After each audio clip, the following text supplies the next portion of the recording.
Hello, हाय, सलाम, नमस्ते, राम राम और जोहार सभी को। स्वागत, मैं शंकर वेदिया स्वागत करता हूँ यूट्यूब चैनल वेदिया क्लास में। और आज का लेक्चर शुरू करते हैं। Manufacturing technology. आज के लेक्चर का जो नाम है वो है आपका मैन्युफैक्चरिंग टेक्नोलॉजी और चैप्टर है।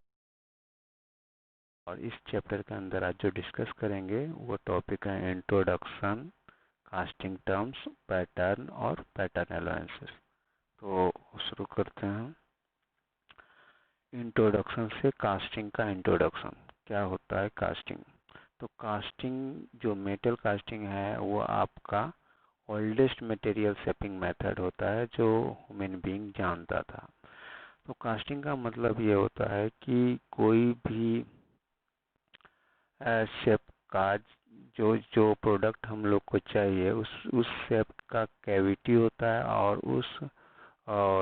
उस कैविटी को कहते हैं मोल्ड। यानी मोल्ड में एक कैविटी होता है जिस जिस शेप या ऑब्जेक्ट हम लोग को चाहिए या फिर बनाना है। और उस कैविटी में हम लोग मोल्टेन मेटल पाउडर करते हैं और उसके बाद उस मोल्टेन मेटल को सॉलिडिफाई करते हैं। जब सॉलिडिफाई हो जाता है जो डिजायर्ड मेटल ऑब्जेक्ट होता है, तो उस सॉलिडिफाई ऑब्जेक्ट को हम लोग मोल्ड से, जो मोल्ड क्या होगा, मोल्ड वो कैविटी होगा, तो उस मोल्ड कैविटी से हम लोग उसको बाहर निकालते हैं या फिर मोल्ड को तोड़कर या फिर मोल्ड को अलग करके। तो जो सॉलिडिफाई ऑब्जेक्ट मिला उस सॉलिडिफाई ऑब्जेक्ट को कहेंगे कास्टिंग। तो कास्टिंग प्रोसेस का हिस्ट्री क्या है? तो कास्टिंग प्रोसेस का जो डिस्कवरी है वो प्रोबेबली अराउंड 3500 बीसी मेसोपोटामिया में इसका डिस्कवरी हुआ। और इन दैट पीरियड क्या पाया गया? कॉपर एक्स, जो तांबे की कुल्हाड़ी होती है वो, और फ्लैट ऑब्जेक्ट पाया गया जो कि ओपन मोल्ड यानी स्टोन या फिर बेक्ड क्ले के द्वारा बना गया था। तो स्टोन या फिर बेक्ड क्ले के द्वारा बना गया था वो कॉपर एक्स या फिर फ्लैट ऑब्जेक्ट। किस पीरियड में? तो 3500 बीसी के राउंड में।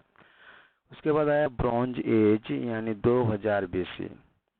इसमें क्या हुआ? जो कास्टिंग प्रोसेस था उसमें रिफाइनमेंट हुआ, उसमें सुधार किया गया और फर्स्ट टाइम कोर का यूज हुआ। कोर का यूज हम लोग कास्टिंग में होलो शेप बनाने के लिए करते हैं। तो होलो शेप के सॉकेट के लिए कोर का यूज किया जाने लगा ब्रॉन्ज एज में। फिर उसके बाद 1500 बीसी में कास्टिंग टेक्नोलॉजी को चाइनीजों के द्वारा इम्प्रूव किया गया। फिर अबाउट 1000 बीसी में आयरन की खोज हो गई या पर्सिया और पर्सिया में। उसके बाद यदि हम लोग इंडिया में बात करें तो अराउंड 300 बीसी में इंडिया में भी कास्टिंग टेक्नोलॉजी का यूज किया जाने लगा।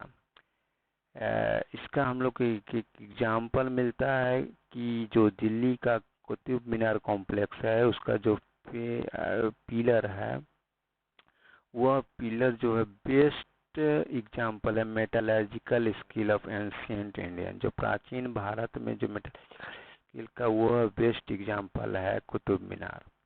और यह कब बनाया गया था? तो यह चंद्रगुप्त सेकंड के पीरियड में बनाया गया था, 375 से 413 एडी के अबाउट। और यह जो डायनेस्टी कहलाता है वो गुप्ता डायनेस्टी कहलाता है। उसके बाद हम लोग आते हैं कास्टिंग टर्म्स में। कास्टिंग टर्म्स का जो पहला टर्म्स है वह है फ्लास्क। What is flask? तो फ्लास्क एक वुड फ्रेम या फिर मेटल फ्रेम होता है जिसका टॉप और बॉटम फिक्स नहीं होता है और जिसमें हम लोग मोल्ड फॉर्म करते हैं। तो यह फ्लास्क का पार्ट है। जैसे ड्रैग हो गया, कोप हो गया और चीक हो गया, ये तीनों क्या है? फ्लास्क है। तो जो अपर पार्ट हो गया उसे हम लोग कोप कह दिए, जो लोअर पार्ट है उसको ड्रैग और जो इंटरमीडिएट पार्ट है उसको चीक। तो ये कंप्लीट फ्लास्क आप यहाँ पर देख रहे हैं, ये कंप्लीट फ्लास्क हो गया जिसके अंदर मोल्ड होता है। नेक्स्ट है हमारा सेकेंड वन इज पैटर्न। जो पैटर्न क्या होता है, तो जो फाइनल ऑब्जेक्ट जो हम लोग को बनाना होता है तो उसी का रेप्लिका होता है पैटर्न। पैटर्न क्या होगा, वह मोल्ड कैविटी प्रोवाइड कराएगा। पैटर्न के हेल्प से हम लोग मोल्ड कैविटी बनाते हैं। जिस शेप का हम लोग को ऑब्जेक्ट चाहिए उस शेप का मोल्ड कैविटी बनाता है कौन, पैटर्न। पार्टिंग लाइन, तो एक यह डिवाइडिंग लाइन है किसके बीच का, तो मोल्डिंग फ्लास्क के बीच का डिवाइडिंग लाइन है जो सैंड मोल्ड बनाता है। या फिर यदि स्प्लिट पैटर्न के केस में यह दो हाफ्स, पैटर्न का दो टू हाफ्स होगा, उसको यह लाइन यानी पार्टिंग लाइन अलग अलग करता है ना, पार्टिंग करता है। नेक्स्ट है आपका बॉटम बोर्ड। बॉटम बोर्ड यह वुड का यानी लकड़ी का बना होता है जो हम लोग मोल्ड बनाने का इसमें काम करते हैं, जिस पर मोल्ड बनाने का काम करते हैं। यानी सबसे बॉटम बोर्ड पर ही हम लोग पैटर्न को रखते हैं और सैंड को छिड़क देते हैं और उसके बाद रैमिंग करते हैं ड्रैग में। तो बॉटम बोर्ड एक तरह का वुड का बना हुआ बोर्ड होता है जिस पे हम लोग पैटर्न रखते हैं। नेक्स्ट वन है फेसिंग सैंड। फेसिंग सैंड क्या होता है, तो यह एक कार्बनेशियस मटेरियल होता है, इसमें कार्बन की मात्रा ज़्यादा होती है। उसको हम लोग इनर मोल्डिंग कैविटी में इनर सरफेस पे उसको उसको रख देते हैं, छिड़कते हैं, स्प्रिंट करते हैं। जो हम लोग को जो कास्टिंग होगा उसका जो सरफेस फिनिश होगा, ताकि वह बेटर सरफेस फिनिश मिले। यानी बेटर सरफेस फिनिश प्राप्त करने के लिए हम लोग कार्बनेशियस मटेरियल का स्मॉल अमाउंट में यूज करते हैं मोल्डिंग कैविटी में। तो उस सैंड को फेसिंग सैंड कहते हैं। नेक्स्ट वन है मोल्डिंग सैंड।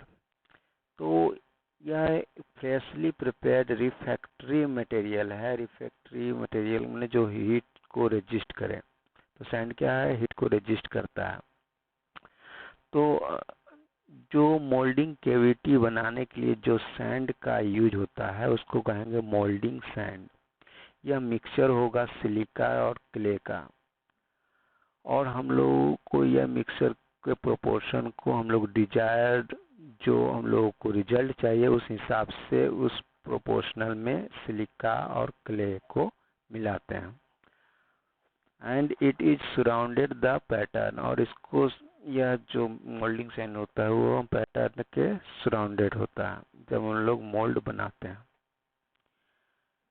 नेक्स्ट है आपका बेकिंग सैंड। तो यह बर्न्ट जो सैंड होता है, जो जला हुआ सैंड होता है, उसके थ्रू यह बनाया जाता है।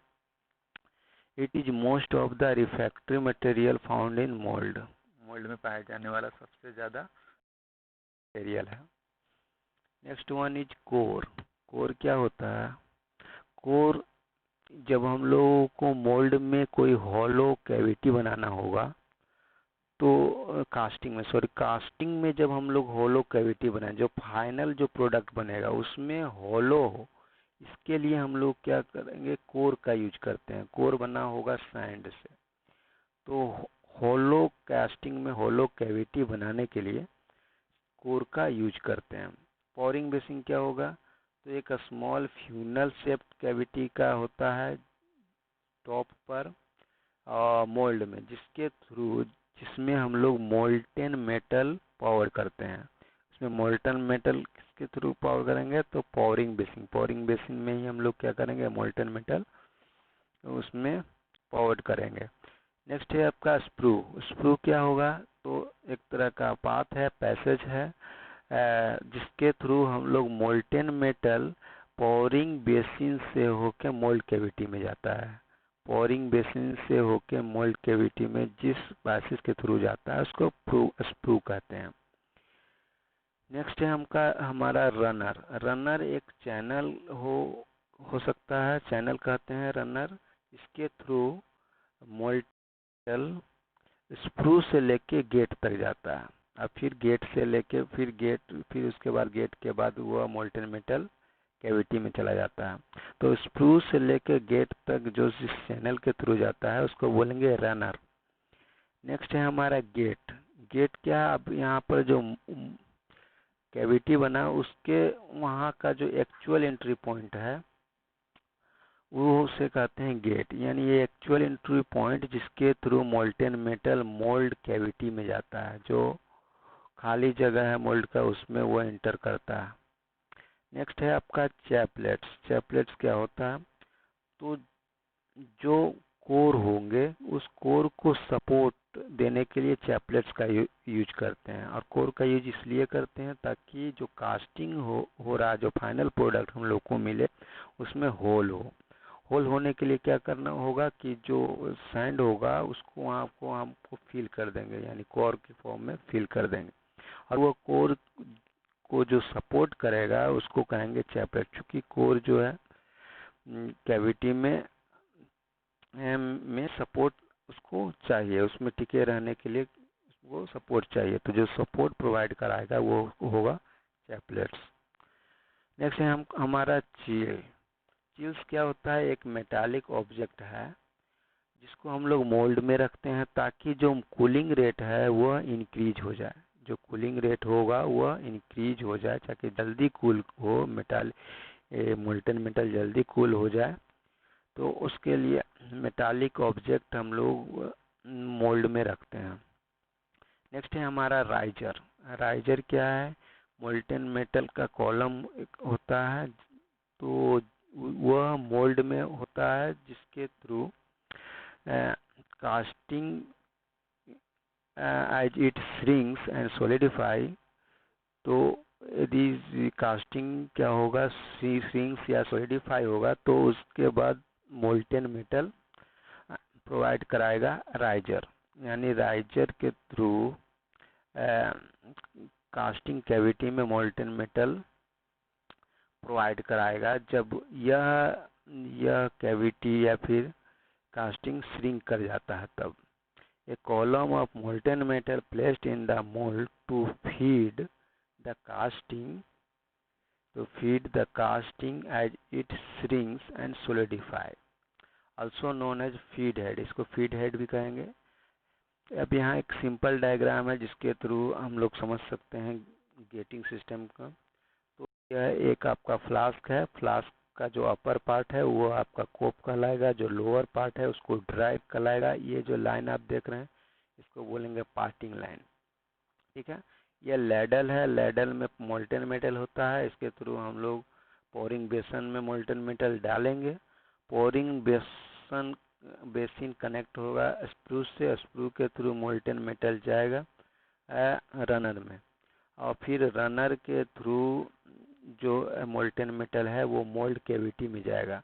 मोल्ड कैविटी में खाली जगहों को वो फिल कर देगा और फिर वह राइजर के थ्रू यहाँ पे बाहर आएगा। जब ये फिल होगा तो राइजर के थ्रू यहाँ पर इंडिकेट करेगा कि यह फिल हो गया टोटल। तो जब यहाँ पर कोर का काम क्या है, तो कोर का काम क्या है, इस जगह पे खाली जगह नहीं था, यहाँ पे आपका कोर आ गया। तो कोर में यहाँ पर कैविटी नहीं है तो यहाँ पर मोल्टन मेटल नहीं जाएगा, जिसके कारण जो फाइनल प्रोडक्ट बनेगा तो यहाँ पे होल हो जाएगा। जिस तरह का होल चाहिए उस तरह का कोर होना चाहिए। तो ये कोर का काम क्या है कि जो फाइनल प्रोडक्ट बने उसमें होल हो, इसके लिए हम लोग कोर का यूज करते हैं। तो ये आपका कंप्लीट गेटिंग सिस्टम था। नेक्स्ट है आपका, फिर यहाँ पे आपका सिंपल डायग्राम है जिसके थ्रू हम लोग गेटिंग सिस्टम को समझ सकते हैं। पावरिंग कप है जिसमें हम लोग मोल्टन मेटल डालेंगे, स्प्रू के थ्रू गेटिंग सिस्टम में जाएगा। गेटिंग सिस्टम के थ्रू आपका राइजर के थ्रू आपका यहाँ पर मोल्ड कैविटी में इंटर करेगा मोल्टन मेटल। और यहाँ पर कोर है, कोर जो सपोर्ट प्रोवाइड करेगा वो कोर प्रिंट है। अपर पार्ट को कोप कहेंगे, जो लोअर पार्ट है उसको ड्रैग कहेंगे। ये आपका पार्टिंग लाइन है और ये कंप्लीट क्या है, फ्लास्क है। नेक्स्ट है टर्म है हमारा पैटर्न। पैटर्न क्या है? तो पैटर्न फाइनल ऑब्जेक्ट का रेप्लिका होता है। जिस फाइनल ऑब्जेक्ट को हमें बनाना होता है उसी शेप और साइज का रेप्लिका होता है पैटर्न। और यह pattern the mould cavity is made with the help of pattern. और जो पैटर्न होता है वह हेल्प करता है मोल्ड कैविटी बनाने में, यानी जो मोल्ड कैविटी के किससे बनेगा वह पैटर्न के थ्रू ही बनेगा। और पैटर्न एक फाइनल ऑब्जेक्ट का रेप्लिका होता है। तो पैटर्न को डिफाइन कर सकते हैं कि यह एक मॉडल या फिर फॉर्म होता है जो सैंड के राउंड इसको प्लेस करते हैं ताकि वहाँ पर कैविटी प्रोवाइड हो सके, जिसको मोल्ड कैविटी कहते हैं, जिसमें हम लोग बाद में मोल्टन मेटल डालेंगे, पाउडर करेंगे और उस मोल्टन मेटल को सॉलिडिफाई होने देंगे और इस तरह से हम लोगों को कास्ट ऑब्जेक्ट मिलेगा। यहाँ सिंपल डायग्राम है। फ्लास्क है, फ्लास्क का जो अपर पार्ट है वो कोप कहलाएगा, जो लोअर पार्ट है ड्रैग कहलाएगा। ड्रैग में क्या होगा, आपका मोल्डिंग सैंड रखा हुआ है और इसमें भी कोप में भी मोल्डिंग सैंड रखा हुआ। अब इस शेप और साइज का ऑब्जेक्ट हमको चाहिए, कास्टिंग चाहिए। तो इस पैटर्न को हम लोग क्या करेंगे, इस पे रखेंगे और रैमिंग करेंगे। इसको रैम्ड करेंगे, दबाएंगे, प्रेशर देंगे तो ये क्या हो जाएगा, इसी शेप और साइज का इसमें कैविटी प्रोवाइड करेगा। फिर इस पैटर्न को निकाल लेंगे। अब कैविटी हम लोग को मिल गया, मोल्ड कैविटी मिल गया। अब इस मोल्ड कैविटी में हम लोग मोल्टेन मेटल डालेंगे और इस मोल्टेन मेटल को सॉलिडिफाई होने देंगे, कूल होने देंगे। इस तरह से जो हम लोग को ऑब्जेक्ट मिलेगा उसको पैटर्न जो होगा वह इस बहुत सारे मटेरियल का बना हो सकता है, जैसे वुड का बना हो सकता है या फिर मेटल का या फिर प्लास्टिक का या फिर प्लास्टर ऑफ पेरिस का या फिर वैक्स का। यहाँ पर एक सिंपल इमेज है जिसके थ्रू हम पैटर्न था जिसके थ्रू हम लोग यहाँ पर कैविटी बना लिए हैं और इस कैविटी में मोल्टेन मेटल पाउडर किए। मोल्टेन मेटल पाउडर करने के बाद उसको सॉलिडिफाई किए और सॉलिडिफाई करने के बाद हम लोग को ये फाइनल ऑब्जेक्ट मिल जाता है। उसी तरह आपका एक ये पैटर्न है जो वुड का बना होता है। इसी पैटर्न और शेप साइज में हम लोगों को कास्टिंग मिलेगा। नेक्स्ट है हमारा, अब मैं पैटर्न में हम लोग कुछ मॉडिफिकेशन करते हैं ताकि डिजायर्ड शेप और साइज में हम लोग को कास्टिंग मिले। सबसे पहला मॉडिफिकेशन है कि उसमें हम लोग पैटर्न में एलोवेंसेस प्रोवाइड करते हैं, यानी उसमें हम लोग साइज बढ़ाते हैं या फिर घटाते हैं as per desired shape and size of object. The provision of core print, यहाँ पर हम लोग पैटर्न में कोर प्रिंट का भी व्यवस्था करते हैं, अरेंज करते हैं ताकि उसमें कोर अच्छी ढंग से फिट हो सके। नेक्स्ट है हमारा जो भी फाइन डिटेल्स है उसको हम लोग एलिमिनेट कर देते हैं, जो कि कास्टिंग के थ्रू प्राप्त नहीं किया जा सकता है, उसको हम लोग एलिमिनेट कर देते हैं। अब यहाँ बात की जा रही है कोर प्रिंट। कोर प्रिंट क्या होता है? तो कोर प्रिंट एक तरह का ओपन स्पेस है जो प्रोवाइड करता है कोर को कि वह मोल्ड में किस तरह से लोकेटिंग करे, उसका पोजीशनिंग क्या हो, सपोर्टिंग क्या हो। यानी सपोर्टिंग, पोजीशनिंग, लोकेटिंग, कोर के लोकेटिंग, पोजीशनिंग और सपोर्टिंग करने के लिए कोर प्रिंट होता है।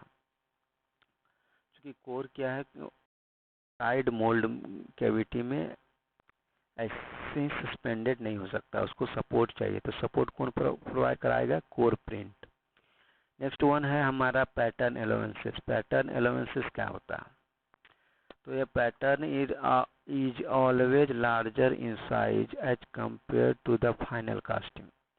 जो हम लोग का फाइनल कास्टिंग बनता है उसका उस साइज से हम लोग ज़्यादा साइज में पैटर्न को लेते हैं, रखते हैं, ज़्यादा साइज में पैटर्न को लेते हैं। तो जो एक्स्ट्रा साइज हो गया, एक्स्ट्रा जो मेजरमेंट हो गया, उस extra additional measurement of size को क्या कहेंगे? पैटर्न एलोवेंसेस कहेंगे। तो पैटर्न एलोवेंसेस बहुत तरह का हो सकता है, जो डिफरेंट 5 टाइप्स का पैटर्न एलोवेंसेस है जो हम लोग डिस्कस करेंगे। फर्स्ट है आपका श्रिंकेज और कॉन्ट्रैक्शन एलोवेंस, सेकंड है मशीनिंग और फिनिश एलोवेंस, थर्ड है आपका ड्राफ्ट और टेपर एलोवेंस, और डी है आपका, फोर्थ नंबर है डिस्टोर्शन और कैम्पर एलोवेंस, और फिफ्थ नंबर है शेक और रैपिंग एलोवेंस। तो ये नंबर है श्रिंकेज और कॉन्ट्रैक्शन एलोवेंस। तो श्रिंकेज और कॉन्ट्रैक्शन एलोवेंस क्या होता है? जब कोई मोल्ड में हम लोग मोल्टेन मेटल पाउडर करते हैं, उसमें डालते हैं, तो उसको फिर कूल्स या फिर सोलिडिफाई होने देते हैं। तो कूल्स या सोलिडिफाई होने के बाद वह मेटल क्या हो जाता है? सिकुड़ जाता है। तो सिकुड़ने से क्या हो गया कि उसका साइज, जो फाइनल ऑब्जेक्ट का जो साइज हो गया, वह हम लोग को डिफरेंट यानी कम मिल गया। जितना हम लोग को जिस शेप में चाहिए था उस शेप से हम लोगों को साइज कम हो गया। तो इसको ओवरकम करने के लिए हम लोग को जो पैटर्न लेते हैं उसका साइज हम लोग बड़ा कर देते हैं।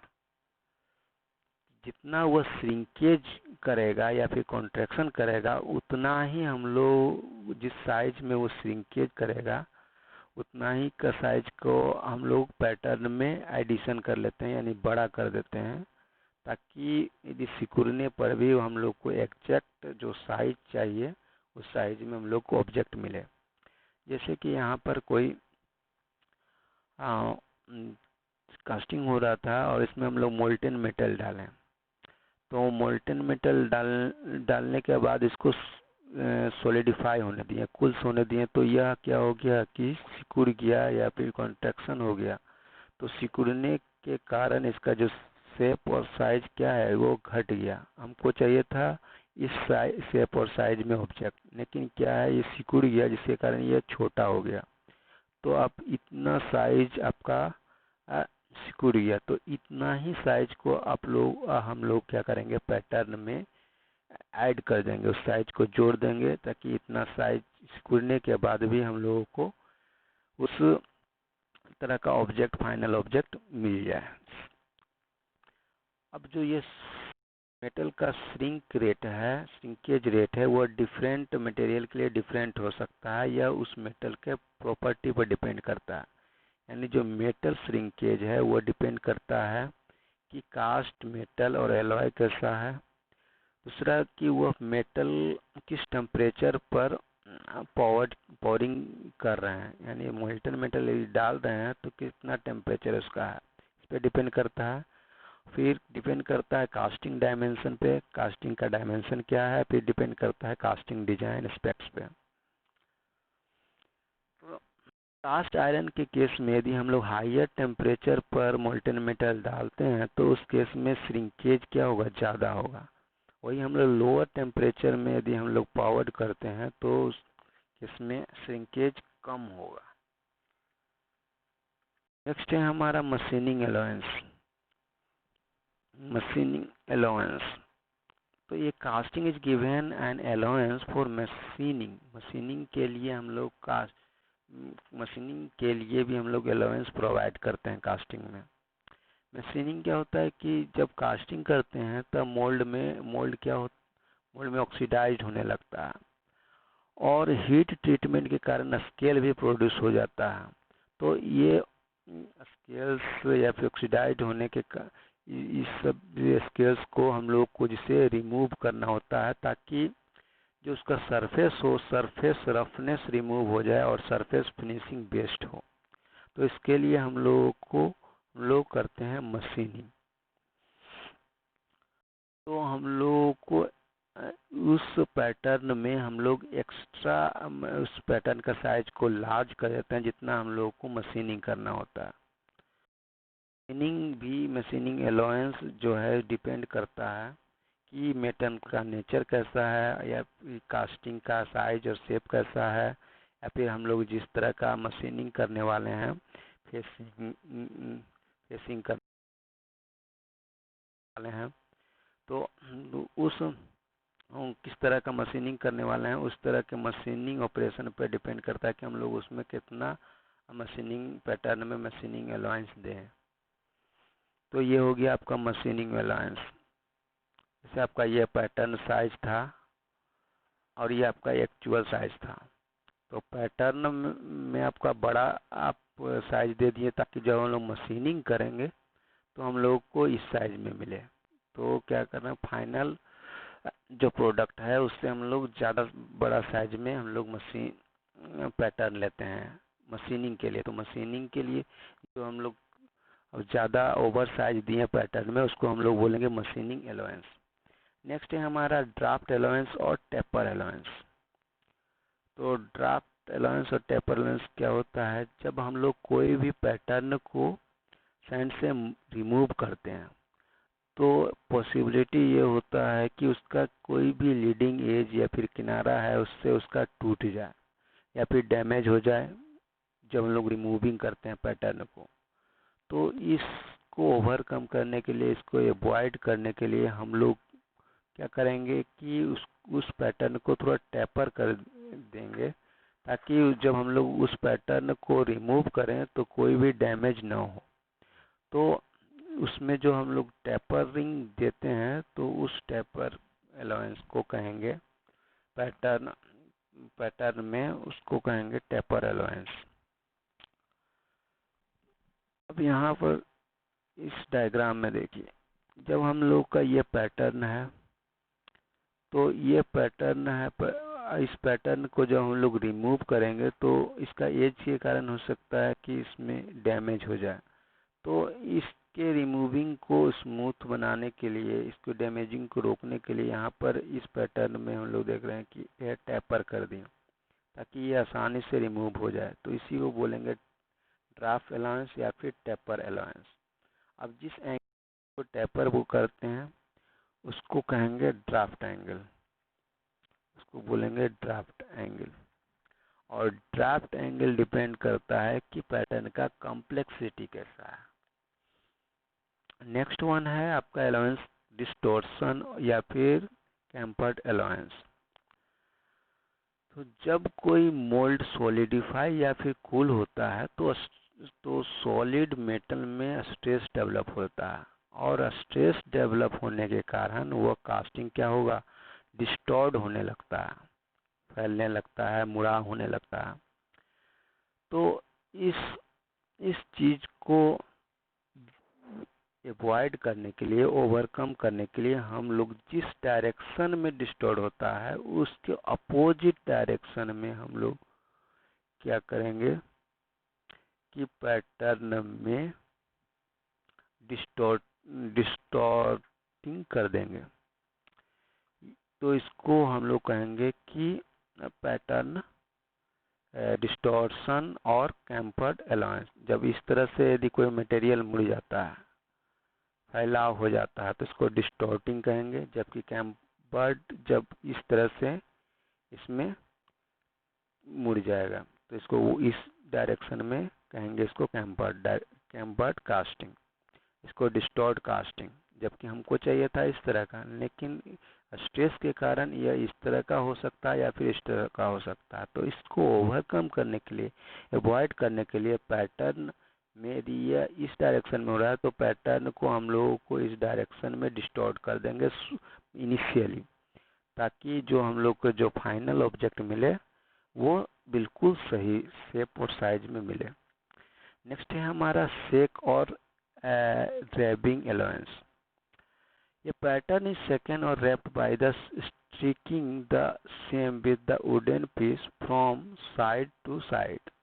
This is done so that the pattern is little is loosened in the mold cavity and can be easily removed. अब पैटर्न को थोड़ा हम लोग उसमें हिलाते डुलाते हैं ताकि उस पैटर्न को इजीली हम लोग रिमूव कर सकें।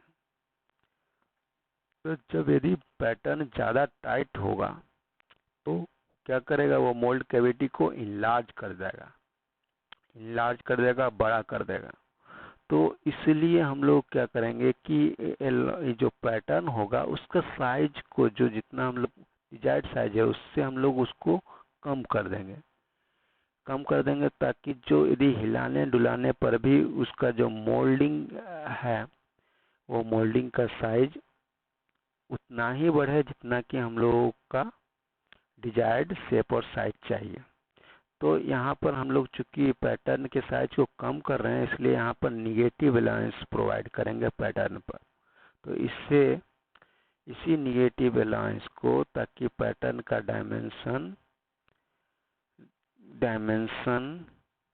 उतना ही हो जितना हम लोग को डिजायर्ड कास्टिंग चाहिए, तो इस निगेटिव अलाउंस को कहेंगे सेक और रैपिंग अलाउंस। तो ये कंप्लीट डिस्कशन था इस लेक्चर का।